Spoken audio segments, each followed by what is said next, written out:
Hey guys, another day. I just purchased the top 10 Robinhood movers all the way from Blink all the way down to DTIL.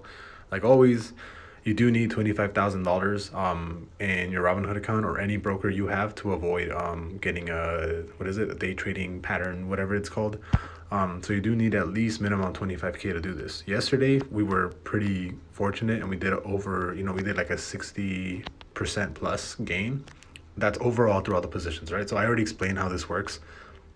If you put $1,000 into something, or if your whole 10 positions are, $10,000 and you make 60% gain, you're not making 60% of 10,000. You're making 60% of one, right? So if the total of all these is 60%, then you're actually making $600 on a 10,000 position play.